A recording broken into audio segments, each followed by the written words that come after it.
I think they're gonna fit. They should fit. I probably should have checked to see if they all fit.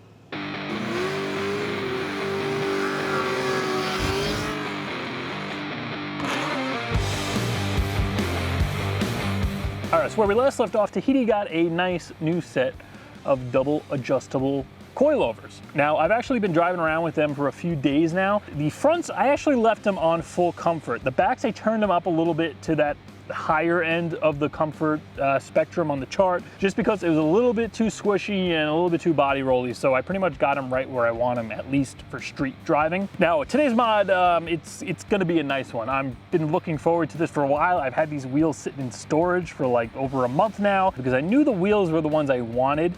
It was just the tire size that was gonna be the issue. And I did order one tire. I test fitted it on the front left here, took it around the block, and that was it. So I don't know how the rest are gonna fit and how this is gonna be with the coilovers and bumps and turning in driveways, and we're probably gonna have to rip the Sawzall out at one point. Yep. All right, so this is a Trail Boss wheel off a newer truck. Now, it's not a genuine GM wheel. I got these from OE Wheels. People are just asking for stupid money for these on Facebook Marketplace, like $2,500 for a set of these with the crappy Wrangler tires. So I got these from OE Wheels. They were, I think, $800 for this set of 4. They don't come with the center caps because they're not genuine GM wheels. They just sell them with like a plain center cap with no logo. So I did get the OEM dealer caps for them, and they popped right in. And for the tires, they are wrapped in these BF Goodrich KO2s. It's a 305/65/18. Now, a lot of you guys may remember when I got these wheels, they're actually the same spec wheel, I believe. I think the offset is very, very similar. But the Z71 wheels here and the Trail Boss wheels, they're both 18 inches and they're both 8.5 wide. So I knew the wheel wasn't gonna be an issue. Now the tire, I was very picky with this. I was looking at going with like a 275/70 or a 285/65. The thing is, I wanted that nice fat sidewall like you see on these more modern trucks. The Raptor, the TRX, they got this big fat sidewall with like an 18-inch rim, and I really liked the way that looked. I didn't want to go to like a 19 or a 20 because I wanted to keep, you know, that kind of Z71 off-road appearance. But yeah, when I got this, I just popped it on the side here. I took it around the block just to make sure that there wasn't any major cutting. We are probably gonna have to trim some stuff, and the wheel spacers need to be changed. The wheels are sticking too far out now for this thing to actually turn and not like completely destroy the inner wheel well. But for the tires, they seem to be just all around great tires for the street and a little bit of off-road. They don't seem to be too noisy, and just the look of them is just incredible. They look super aggressive. They're gonna match perfectly with what I'm going for here, and then the black wheel just sets it off. It looks perfect to me, especially with this kind of pewter silver birch paint. A fun fact, these babies cost more than what I paid for Tahiti and the coilovers combined. So what do you say before we head down to the garage? If you feel like it, just go down below and hit that thumbs up button. I will be very, very, very thankful. So if the wheels cost more than the vehicle, if I get like if I get into an accident and the wheel breaks, does that mean it's totaled? Well, I guess I'll have to damage all 4 wheels at once.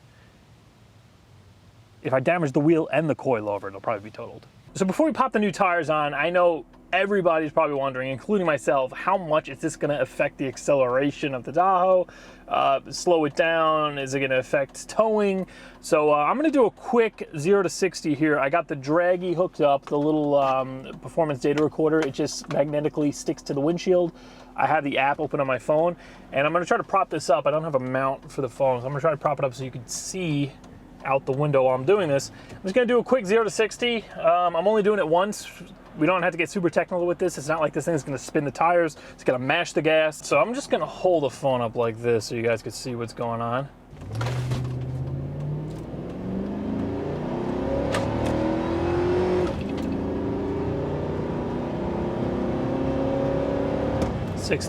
We got 9.1 seconds. So let's go pop the wheels on and see how much she slows down. Now, by going to the HD front end, I kind of shot myself in the foot when it comes to going with the larger tire, because this whole bumper front end assembly sits about 2 inches lower. Remember, we had to lower those front mounting brackets for the bumper.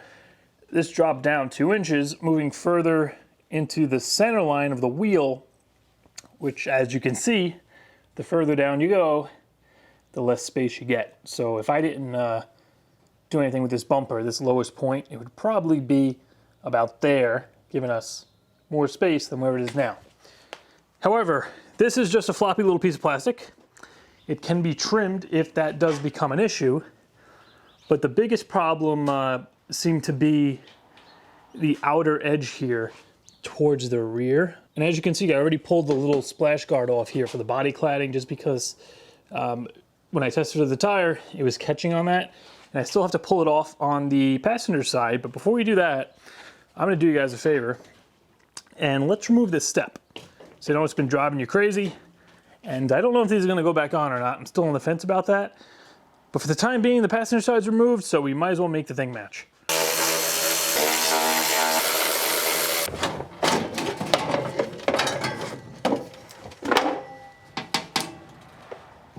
And this is why I removed it. Almost every single rivet that holds the front of it to the rocker broke. So the thing is super squishy, and this is what's been rattling around, making that fantastic noise. All right, so that's off, and luckily on this side, there appears to be no rot. We got a little surface rust just kind of around the holes, but back here on the passenger side is where it's rotted out. So I don't think I'm gonna have to touch the rocker over here. But there was only 2 rivets holding this whole thing on. And the main weight of the step, it's held in place by the brackets that curl under and bolt inside of here. But the front of it is riveted with all these holes, that front plate, and that's what keeps it from kind of deflecting down.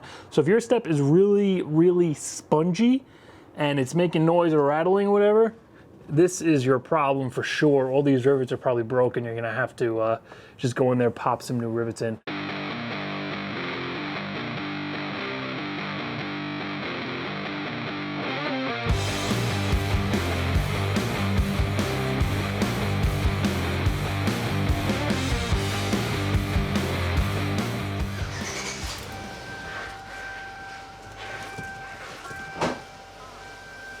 Oops. Ooh. So as you can see, she physically bolts on there, and it appears we have a little room front and rear. The problem is, because the wheel spacer, it's pushing the wheel so far out, and we already don't have a lot of space here to begin with, especially with dropping the bumper down. But when we go to turn it, all this extra chunk that's sticking out, it's coming in contact down here and down at the bottom here.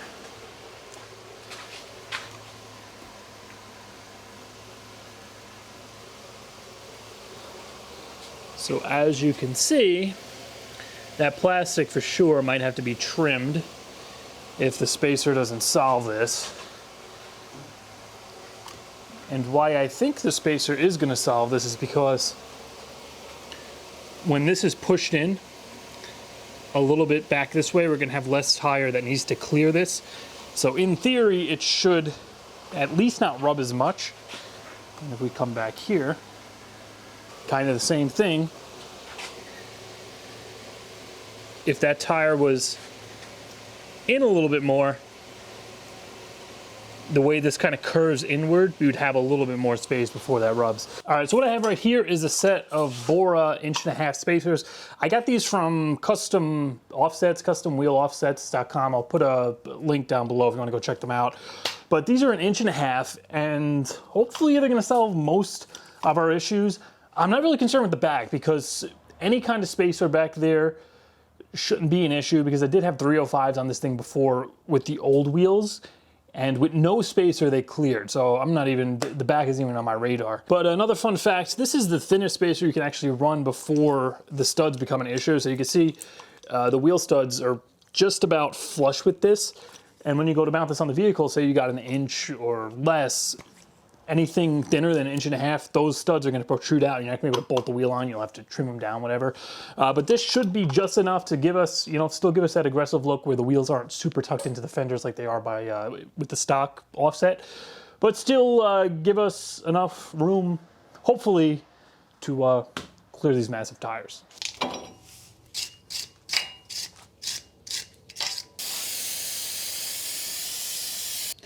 I'm not going to go crazy and put thread locker on these guys yet. Let's just install them loose. Well, you know, install them dry. As I'm looking at this, the tips of the studs, they're protruding out, but the wheel, it has these indentations, so I don't think, you know what, I wonder if they machined those in there. If the stock wheel doesn't have that, being these are aftermarket wheels, I bet those are machined in there to clear those. Let's see. It's definitely heavier. Okay. Oh yeah, that clears without an issue. That's pretty cool. And I did get some nice new lug nuts, but once again, for the test fit, let's just use these.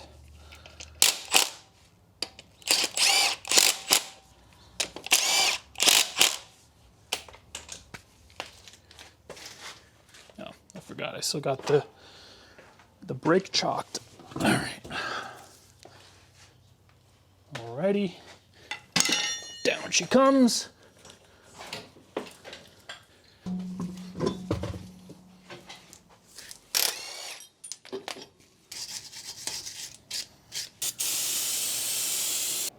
Yeah, that should be good.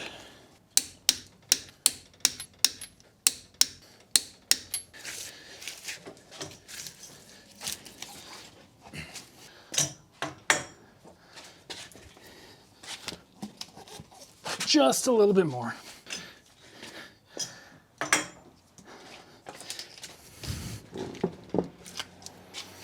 And for this one, I am going to put the new lug nuts on.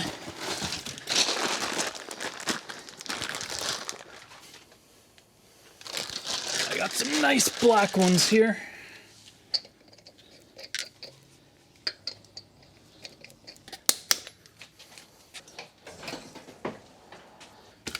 And yeah, miles of space back here. All right, guys, so we're out and about with 2 wheels on. I just popped the rear left on, and once I pulled it out, I noticed the height was a little bit different. It had a little more rake than I wanted, so I went and I lifted the front left up a little bit more. The front was at 23, the back was at 24. I brought the front to 23.5, and the back's still at 24, so about a 1/2 inch difference. Is that slight amount of rake that I wanted, and it definitely helped clear everything. Now, I haven't touched anything as far as cutting, so I'm just gonna go around, see exactly how bad it is, how it's gonna act going through kind of turns and bumps and driveway, kind of, you know, different hills and stuff while turning. And it seems like the major, at least the kind of day-to-day stuff, it seems like that front, the lower valance by the fog lights, that's just a little boop. We're just gonna trim that off, and I think that'll be good, because that's kind of right towards the beginning of the turn. Silence. So even that didn't rub right there. I mean, the only time we're really gonna see that make noise is under any kind of articulation, when the front end kind of dips down or goes through a, you know, a rut or a driveway or something. The part that I'm worried about is when you make a left-hand turn, because the inner fender well, where that body mount is, where the bushing goes, it's right up against, so here we go, right-hand turn.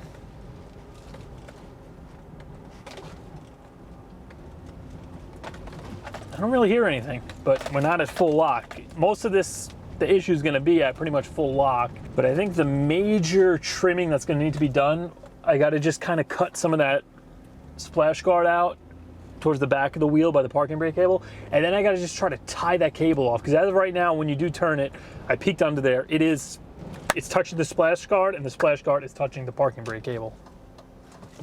We go another left-hand turn, see if we hear anything. No, I don't hear anything. So as long as the passenger side fits like the front left, I don't think we're gonna have to do much. Now, for one thing, I'll tell you, she's definitely a bouncier, even with only 2 tires on. However, I haven't taken it on the highway yet. She seems dead silent. And I notice absolutely no difference in acceleration. It feels the same to me, but we still gotta get 2 more wheels on, so I'm not gonna hold my breath on that.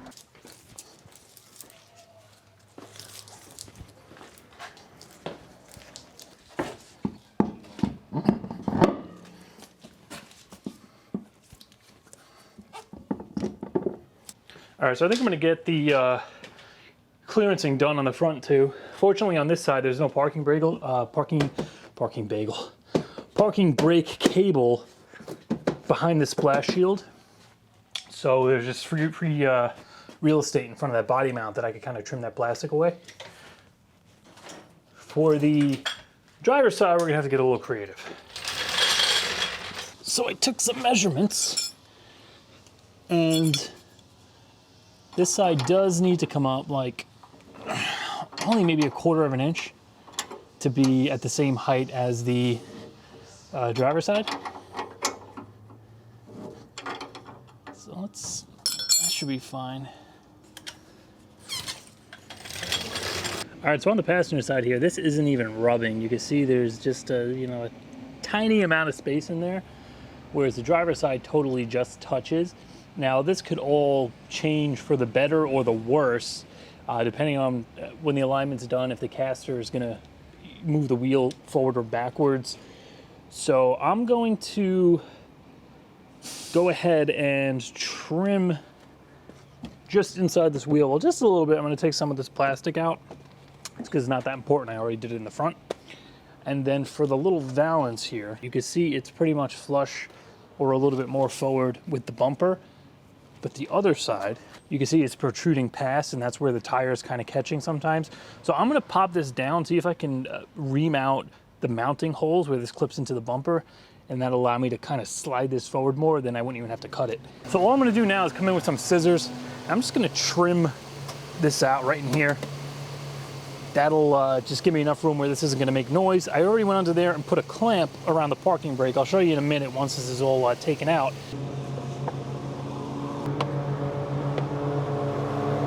One final touch.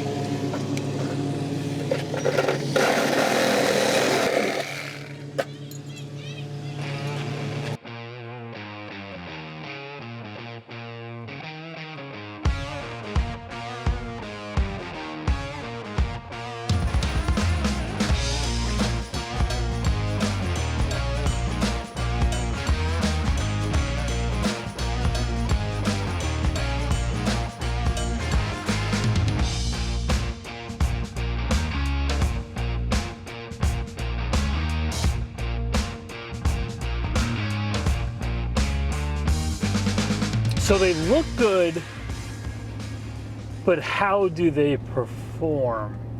All right, so I've only been on the road for a few minutes now. Immediately, I don't notice too much road noise. There's definitely more than with the old tires, but it's nothing that's gonna annoy me, and I usually get annoyed really easily with that kind of stuff. However, the ride, it's definitely firmer. Remember, the coilovers are still on the softest setting in the front and a little above soft in the back. And it definitely feels a little bouncier. However, I will say, even though it hasn't gotten aligned yet, it doesn't feel as tracky. I don't know how to put it. It doesn't feel like you're on like a roller coaster track, like where when I had the 305 60s on here and they were just really flat, ruts in the road, you just feel it kind of steer itself. With these, I'm not noticing that, and it's probably because I got the 65 sidewall, being the tire's taller, or maybe there's just a little more give in the sidewall, so it's not as like flat on the road. I'm not too sure, but I definitely noticed that, and yeah, they are a little firmer. For the acceleration, it does seem like I do need to give it a little more gas to get going, but as far as like the pickup in first gear, it doesn't feel like super anemic or terrible or anything, and I don't think it's really gonna cause an issue when it comes time to towing. I think my old tire was a 32 32 or 31.5, 32. I'm gonna figure it out and I'll put it up on the screen. These are 33s and a halves. Technically it's a 34-inch tire. It's kind of a weird size. But like I said, I was just looking for that perfect amount of tire to kind of fill these wheel wells and not make it look obviously like leveled and have a huge amount of wheel gap, or have a tire that's just overly too big for the vehicle. And I think I nailed it with the size. All right, so I'm about to get on the highway here. I want to see how the balancing is first of all, because remember, you're using new spacers now. Huge tires, different rims, and I want to see how the sound is, well, the road noise on the highway. Honestly, I don't really hear anything. Just sounds like regular kind of wind noise. When I had the Nittos on here with the Z71 wheels, the tires that came with those old wheels, totally can hear it was like an AT tire on the highway. But I gotta say, these KO2s, they're freaking worth the money. It's killing me driving this thing because I still didn't get the alignment yet, but I've been looking at the old tires and they're not wearing weirdly or anything for the little amount of driving I've been doing with them. So I'm hoping these guys are gonna be all right, at least for us to get this test. And until I make it over to the alignment shop on the 16th. Drive, AC's off, turn signal on, recording, wait for traffic, wait for traffic, wait for traffic.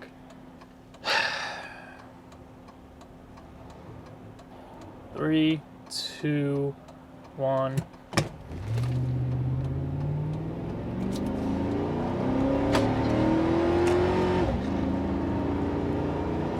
Come on, baby, come on, hit 60. There's a car in front of you. There you go. All right, 9.48 seconds. So we lost less than half a second to 60.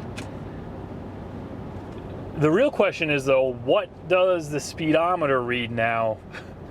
Like, how far off is it going to be? All right, I got my GPS speedometer up here. We're about 3 miles per hour off, so we're going faster than what the gauge is telling us. Gauge, we're at 14, we're at 17, 14, 15. Yeah, it's 3 miles per hour off. Not a huge difference. I think I could tweak that in HP Tuner. So if I go into the tuning software, I can just kind of mess with it so it reads accurate. But for now, I think that's gonna do it. Let's head on over to the lot and I'll give you guys kind of all the details of exactly what I had to do to make sure these things don't rub, because so far they have not rubbed one bit. I went through driveways, took lock-to-lock turns. So far, they've been great. All right, so for the backs, as you know, didn't do anything. They popped right on, they cleared perfectly, and I'm actually really happy with these spacers going to the 1.5 inches. It's perfect. It's even better than the 2-inch to me, because you can see the wheel in the back. Before it used to stick out a little, but right now it's just absolutely perfect, just inside of there. And the same as the same for the front. Before, the front was just about, you know, where it needed to be, but now it's pretty much just on the inside of it, and I like the way that looks. I think it looks even more OEM. Plus 1/2 inch less spacer, you know, it's going to be a little less strain we're going to be putting on the hubs and stuff. But for the fronts, you saw I came in here and I clearanced the splash shield. Came up to about here the first time, then I realized the tire was going to catch on this edge, because before we cut it, it's just rubbing on here, whatever. But if we cut it too short or not high enough, then that's just going to give the tire something to grab onto and rip apart. So I cut this up higher where I'm not going to have an issue. For the parking brake, you'll see I came in here and I wrapped a hose clamp around that cable, and that just pulled it away from the splash shield area, and it gave me plenty of clearance. Now that's not going to be an issue with rubbing or articulation or anything. And then to finish it all off, I came in with a Sawzall, just because we had this piece of steel that was kind of hanging out where the bottom of the splash shield used to kind of click into. I just shaved it off with the Sawzall, and then I came in there, because it's kind of layered and tack welded together.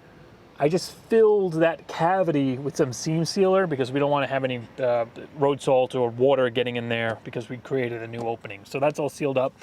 Really not a lot of work to get that to clear.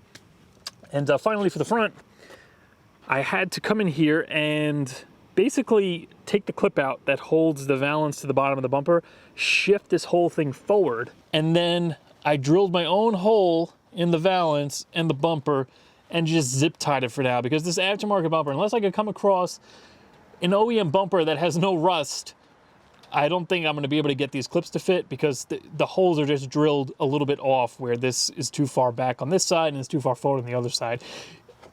And as you can see, there was no way in hell this clip was going to go in, even if I made this hole bigger. So I think when we do the body work, I'm probably going to pull the bumper off. We'll get that positioned perfectly where we want it, and then I'll probably drill holes, put nuts and bolts in my own new mounting points and get rid of those clips, or just get smaller clips or self-tapping screws or something, and we'll get that perfectly dialed in.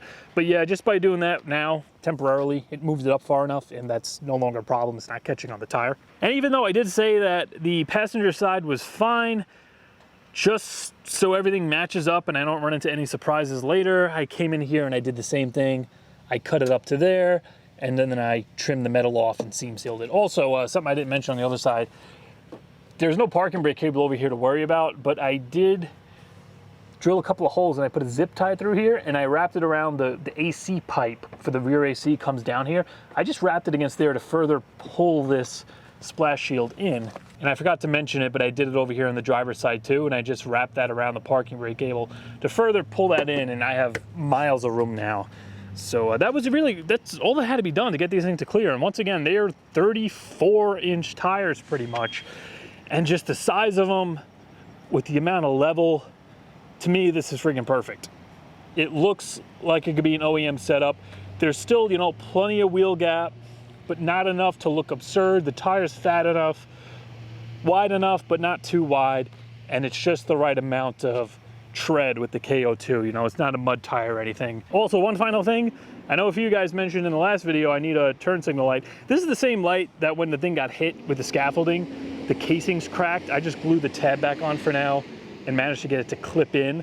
But these lights, all these lights are gonna get replaced once I actually paint the thing, so that's not really a big issue. But one last thing, you guys are probably wondering about gas mileage. I'm a little afraid. So I'm gonna fill up, I'm just gonna go by the dash because that's usually what I use.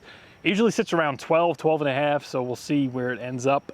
And I'm probably not gonna get a number for you guys until the alignment's done, when I really start driving a ticket on the highway and use it a lot. But next video, I think we're gonna tackle the brakes, because those backs are almost metal to metal, and I need this thing the beginning of November to take it on a little road trip. So we'll get those taken care of. Then after that, we'll do the sway bars. And then finally, it's gonna be bodywork time. Just in time for winter, when it's like the worst time to paint, when you're in a garage that barely has any heat. But we'll figure it out and get through it. But for now, that's what we're gonna do for this one. I'll see you guys in a few days.